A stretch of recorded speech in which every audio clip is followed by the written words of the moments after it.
eto na po. Yun o, liwanag o. Talagang kitang-kita ka kapag lumiko ka dyan. Yan o. Yan. Ito, bago na. Oo, ganda. 3 switch yan, no? Sige nga yung isa. Oo, liwanag. Yung blue na tumatakbo, running ice blue. Liwanag, oh.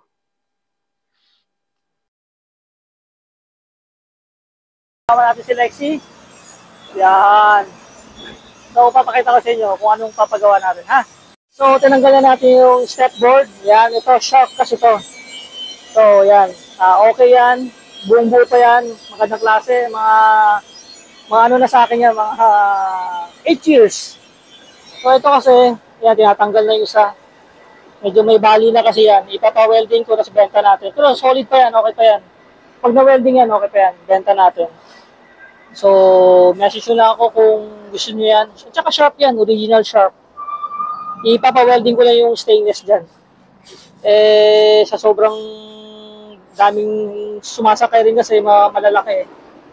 Sa tagal na rin, hindi na kinaya. Pero papa-welding natin, papaayos natin ng maayos yan. Para working pa rin siya. Para titibay siya lalo. Pero yung sa kabila, okay na okay pa rin yun. So, yan. Welding natin. Sa step board natin sa sharp, may ilaw to eh. May connection yan. Na working pa rin to. Yung hazard na yan, yung yellow. Working pa rin tong ano na to, yung hazard na to.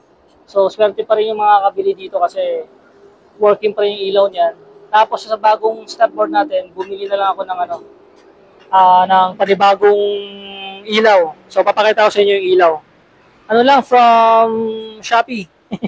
So, ito yung from Shopee. Yan. So, dikit lang natin, alalayan ng cable tie. Actually, pang ano to eh, pang headlight to eh.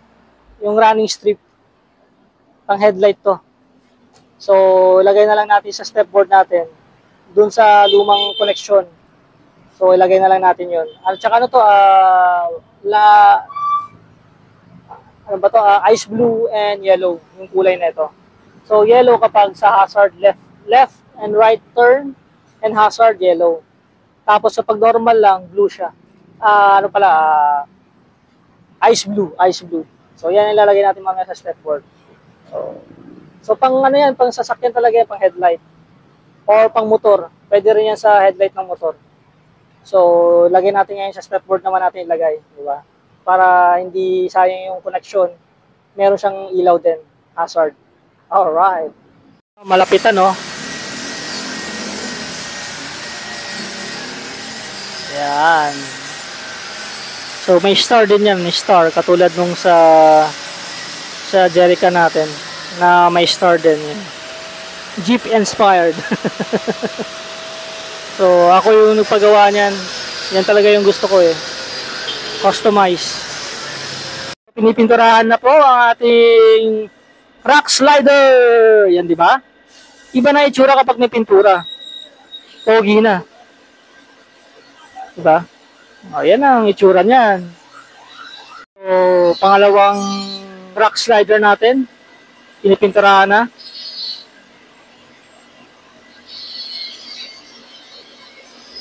Yep.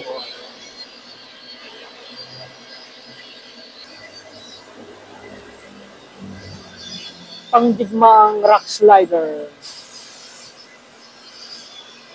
Jeep inspired rock slider.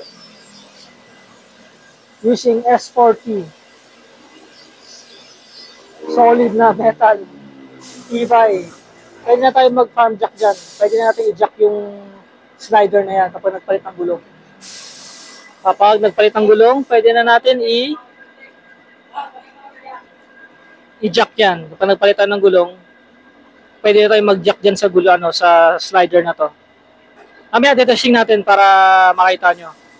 May farm jack dito eh. May farm jack. Ito, para hindi na tayo lumayo. Farm jack. Ito. Ito yung farm jack natin. Mas mahaba kasi yun. Ito yung standard lang version na farm jack. So yan, pwede na kayo mag farm jack dyan. Gamit yung isang ikalang natin sa rock slider.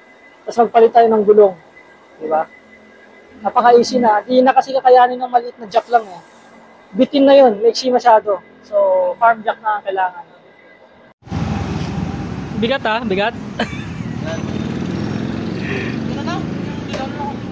Grabe yung bigat eh. May 10 kilos kaya? 10 kilos yung bigat? 15. Tayo ng bigat. Bigat yung pala. 15 kilos yung nadagdag. Ito lang dati eh, oh. Ito mga 3 kilos na siguro. 3 kilos. Ito 15. So, change venue tayo. So, home service to home service. So, dito natin kakabit yung rock slider natin. Tsaka yung rear bumper na new version, upgraded. So, ayan. So, ito yung rock slider natin.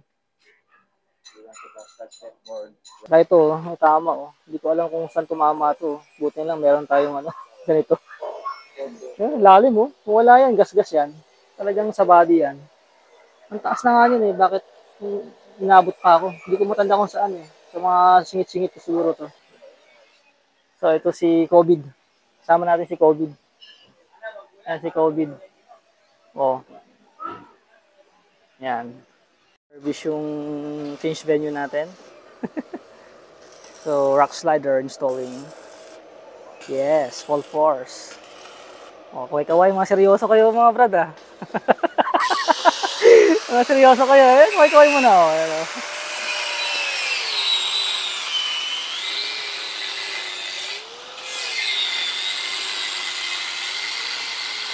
Yan oh. Sakit no? Sakit?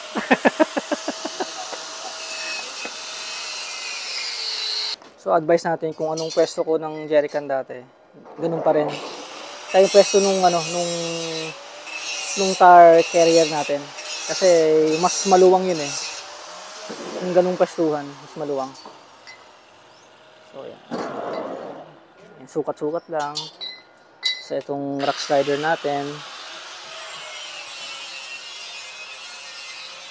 So, silip. Ayun, pogi. Yung sinasabi ko.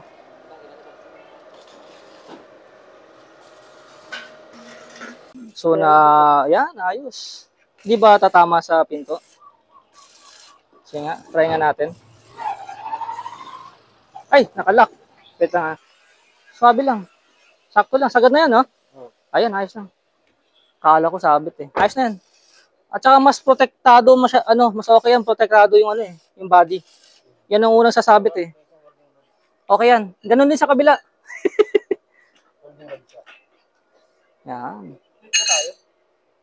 So, kailangan kasi natin talaga i-check yan. Lahat. Kasi hirap na bumalik.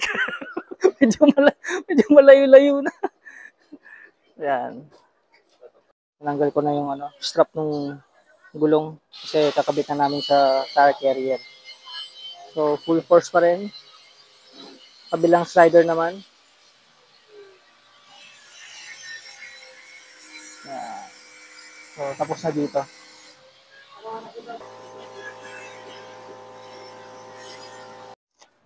So, malapit na tayo. Malapit na matapos. Pinturahan na lang yan. So, kabit natin yung gulong. Tsaka last na to. Ito.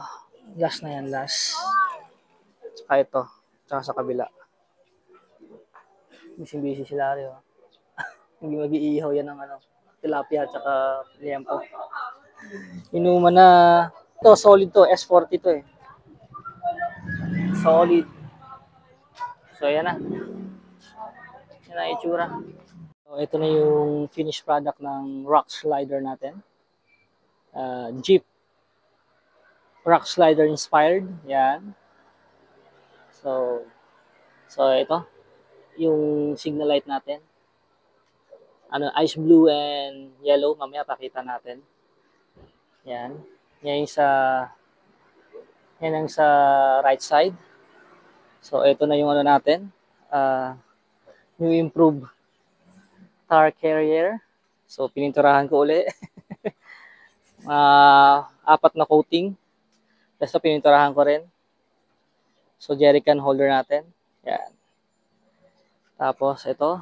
Yung rock slider natin sa left side. Yan. Diba? Ganda, diba? So, may ilaw rin yan. So, hindi ganun kadikit yung pandikit ng ilaw. Kaya, nilagyan lang natin ng cable tie na black. Yan, cable tie. Ay, pakita ko sa inyo kapag napailaw natin. So, ito. Ito yung track carrier natin. Medyo basa pa kasi. Mamaya pakita natin. At least may space na siya. Yan, ganyan na siya. Yan. Kasi yung itama dati, yun. Kasi nakadikit yan dati, nakaganyan talaga. Sobrang dikit. Ngayon hindi na. Ganun din sa kabila. Yan. Oh. Ganun sa kabila. Ganyan yan. Yun. So, hindi na siya nakadikit. Diba? Mas protected na yung likod ng ating sasakyan. Kasi syempre pag binangga tayo, ito yung mauuna. Yan yung mga masisira muna. Yan. So yan. Tapos ilaw mamaya. Kabit natin. MDL yun. Senlo M1. Hindi ko nagagamit eh. So ikabit na lang natin dyan. Yun naman talaga plano ko. Kaya ako bumili ng X1 Plus. Para yung Senlo M1 dyan ko lalagay. So ano yung combination? Yellow, white. Yellow and then white. So yun. So kailangan mapagana natin itong tatlong ilaw na yun. Yan, ganda. Sa kabila. Tingnan natin sa kabila. Sige, sa kabila. Yun. Oh, blue. Oh, blue. Yun, working na yung ice blue natin. Ice blue yun, ice blue. So, eto na po. Yun o, liwanag o. Talagang kitang-kita ka kapag lumiko ka dyan. Yan o. Yan. Ito, bago na. Oo, ganda. 3 switch yan o. Sige nga yung isa. Oo, liwanag. Yung blue na tumatakbo, running ice blue. Liwanag oh.